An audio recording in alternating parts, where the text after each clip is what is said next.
नमस्कार मेरे प्यारे किसान भाइयों, आप सबका फिर से स्वागत है हमारे यूट्यूब चैनल आवड़ खेती की। आज का जो टॉपिक है हमने लिया है आबासीन, जो क्रिस्टल कंपनी का आता है आबासीन, उसके बारे में हमने वीडियो बनाया है।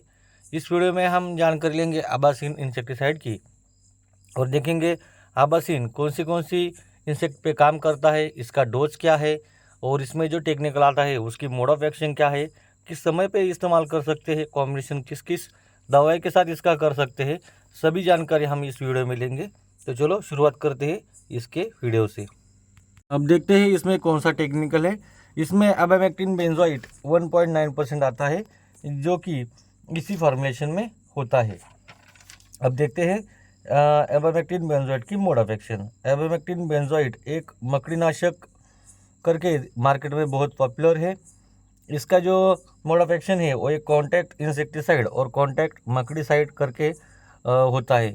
कॉन्टैक्ट इंसेक्टिसाइड मतलब ये हमारी फसल में जो भी रस चूसने वाले इंसेक्ट है उसको ये मार गिराता है, और मकड़ीनाशक यानी कि हमारी फसल में जो भी मकड़ी लगती है, रेड वाली मकड़ी, येलो वाली मकड़ी, उस पर ये कंट्रोल लाने में हमारी बहुत सी मदद करता है।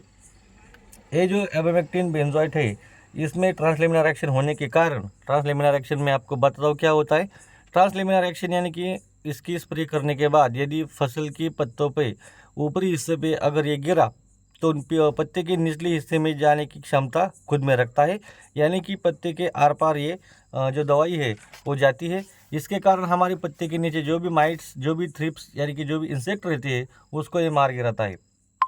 फ्लावरिंग स्टेज में ये ना डाले तो भी अच्छा रहेगा, क्योंकि इससे मधुमक्खियाँ मरती है। मधुमक्खियाँ मरने के कारण हमारी फसल में जो भी परागीकरण की जो भी क्रिया रहती है वो धीरे से हो जाती है।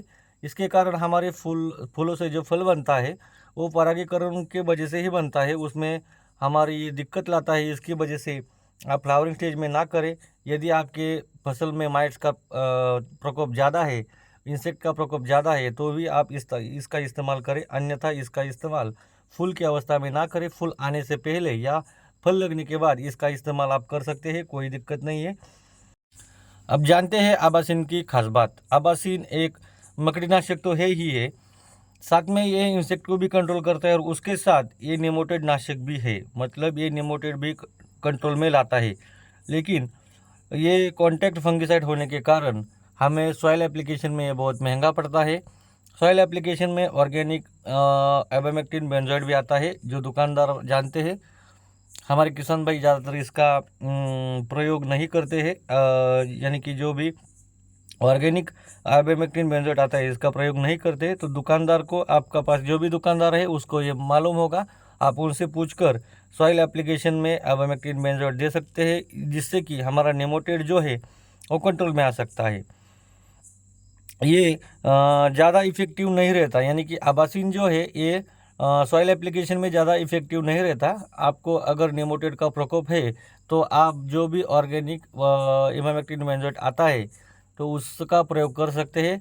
और दूसरा भी, इससे सस्ते में कोई भी नेमोटेड नाशक दवाई आप सॉइल एप्लीकेशन में डाल के आपकी जो नेमोटेड है उसको कंट्रोल में ला सकते हैं। चलो जानते हैं ये कौन से इंसेक्ट पे काम करता है। मुख्य रूप से आबासीन का जो प्रयोग है वो हमारी फसल में मकड़ी नाशक के लिए ही जो किसान भाई है वो इस्तेमाल कर सकते हैं। रेड माइट के लिए इसका इस्तेमाल बहुत ज़्यादा होता है। रेड माइट पहचानने में बहुत ही दिक्कत आती है, क्योंकि उसका जो आकार है बहुत छोटा होने के कारण उसे जल्द से हमको दिखाई नहीं देता। इसके लिए इसकी जो पहचान है वो हमारे किसान भाई इजीली नहीं कर सकते।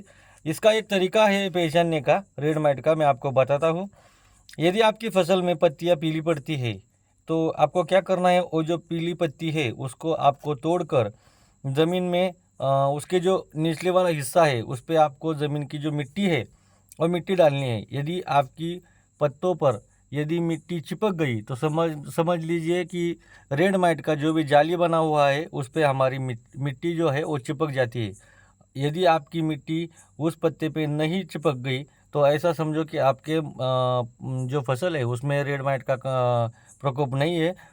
फसल में जो भी पत्तियां है वो किसी भी प्रकार से पीली पड़ सकती है, लेकिन अगर रेड माइट से पीली पड़ती है तो आपके जो पत्ती उस पर डालते हो, आप जो भी पत्ते पे मिट्टी डालते हो तो वो चिपक जाती है। अगर नहीं चिपकी तो वहाँ पे आपका रेड माइट का प्रकोप नहीं है, ऐसा आप समझ सकते हैं। ये एक सीधा और सादा एक टेक्निक है रेड माइट पहचानने का। रेड माइट के साथ ये लीफ माइनर को भी बहुत अच्छे से कंट्रोल करती है। इसका लीफ माइनर पे ज़्यादा इस्तेमाल, यानी कि टमाटर की फसल में लीफ माइनर की जो भी दिक्कत आती है, यानी कि जो हमारी तरबूज, खरबूज, जो भी फसल है जिसमें कि हमारी लीफ माइनर की जो दिक्कत आती है, तो वो ये लीफ माइनर को भी अच्छे से कंट्रोल कर सकता है। तो इसके साथ ये सफ़ेद मक्खी को भी ये आसानी से कंट्रोल कर सकता है। इसके साथ ये सभी प्रकार की जो इंसेक्ट है, यानी कि जो भी रस चूसने वाले कीटक है, उस पर ये बहुत ही अच्छा काम कर सकता है। लेकिन इसका इस्तेमाल यदि आपकी फसल में मकड़ी का, यानी कि जो भी मकड़ी है, लाल मकड़ी या पीली मकड़ी, तो उसका प्रकोप ज़्यादा रहता है तो ही आप इसका इस्तेमाल करें, नहीं तो ये बहुत महंगी जाती है। अगर दूसरे जो इंसेक्ट है, यानी कि सफ़ेद मक्खी का बोलो, थ्रिप्स बोलो, तो उसका प्रकोप अगर ज़्यादा है तो इससे सस्ते में भी दवाई मार्केट में अवेलेबल है, आप उसका छिड़काव कर सकते हो। माइट्स का प्रमाण अगर ज़्यादा है आपकी फसल में तो ही इसका इस्तेमाल करें, अन्यथा इसका इस्तेमाल नहीं किया तो भी चलेगा। मार्केट में इससे सस्ते भी आते हैं जिसके हमारे पैसे बच जाते हैं। अब देखते हैं कौन से फसल में हम इसका इस्तेमाल कर सकें। मुख्य रूप से अंगूर, मिर्च, टमाटर, सोयाबीन, अनार, बैंगन, आलू, लहसुन, गेहूँ, शिमला मिर्च, इस पे हम इसका इस्तेमाल कर सकते हैं। बैंगन की फसल में माइट्स का जो हमें प्रकोप है वो ज़्यादा देखने को मिलता है। तो बैंगन की फसल में यदि आपका माइट का जो प्रकोप है वो ज़्यादा है तो आप बैंगन में इसका इस्तेमाल अच्छे से कर सकते हैं। ये बैंगन में बहुत ही इस्तेमाल किया जाता है। अब जानते हैं इसके कॉम्बिनेशन के बारे में। ये दवाई सभी दवाई के साथ इसका कॉम्बिनेशन हो सकता है। यदि आप माइट के लिए इसका स्प्रे ले रहे हो तो इसका छिड़काव प्लेन ही करें, यानी कि इसमें कोई भी दवाई ना मिक्स करें, क्योंकि यदि अगर आप दूसरा कोई भी दवाई इसमें मिलाते हो तो इसमें का जो टेक्निकल है उसका जो पावर है वो कम हो जाता है। इसलिए यदि आप अगर मिट्टी के मकड़ी के लिए इसका जो इस्तेमाल कर रहे हो तो इसका इस्तेमाल आप प्लेन ही कीजिए, इसका रिज़ल्ट आपको वहाँ ज़्यादा देखने को मिलेगा। अगर थ्रिप्स के लिए आप इस्तेमाल कर रहे हो और थोड़ी सी मकड़ी भी है तो किसी भी दवाई के साथ इसका कॉम्बिनेशन चल जाता है। हमें ये ख्याल रखना है कि किसी भी फसल में फ्लावरिंग स्टेज में इसका हमें इस्तेमाल नहीं करना है। अब देखते हैं अंत में इसका डोज। इसका जो डोज है कंपनी ने दिया है 100 ml, आप 200 लीटर पानी में मिला सकते हैं। 10 ml के लिए आप 20 लीटर पानी ले सकते हो और 15 लीटर पानी के लिए आपको 8 ml आबासिन लेना है। यदि आपकी गुलाब और बैंगन की फसल है, मैं आपको बार बार यही कह रहा हूँ, गुलाब और बैंगन में मकड़ी का प्रकोप ज़्यादा रहता है, माइट का प्रकोप ज़्यादा रहता है, तो उस फसल में आप 150 ml पर एकड़ के हिसाब से अगर इसका स्प्रे लेते हो तो आपकी गुलाब और जो भी बैंगन की फसल है उसमें जो माइट्स है वो कंट्रोल हो जाते हैं। इसके लिए अगर यदि माइट का प्रकोप ज़्यादा है तो ही इसका इस्तेमाल, इसका डोज बढ़ाए, नहीं तो 100 ml पर एकड़ के हिसाब से भी हमारा काम चल जाता है। अगर माइट्स का प्रमाण ज़्यादा है तो ये 150 ml आप ले सकते हैं, कोई दिक्कत आपको उसमें आ सकती नहीं, आपकी जो माइट्स है वो अच्छी तरह से कंट्रोल हो जाती है। तो दोस्तों, इस वीडियो में हमने आबासिन की जितने भी इंफॉर्मेशन हमें मिली वो हमने देने का प्रयास किया है। यदि आपको इस वीडियो में कोई भी समस्या है, यानी कि आबासिन के बारे में कोई भी समस्या है, तो आप हमें बेझिझक कमेंट कर सकते हैं। आपके जो भी सवाल है उसका हम जवाब देने का प्रयास ज़रूर करेंगे। तो ये रहा वीडियो आबासिन का। अगर आबासिन का वीडियो आपको पसंद आया, ये वीडियो आपको पसंद आया तो वीडियो को लाइक कीजिए, अन्य किसान भाइयों को ये वीडियो शेयर कीजिए। यदि आपने अभी तक हमारा चैनल सब्सक्राइब नहीं किया तो सब्सक्राइब कीजिए और बेल वाली बटन दबा के ऑल नोटिफिकेशन कर दो, यानी कि हमारे जो भी चैनल पे जो भी वीडियो डालेंगे हम वो पहले, सबसे ज़्यादा पहले आपको मिल सकते हैं। इसके लिए हमारा चैनल सब्सक्राइब करना ना भूलिए।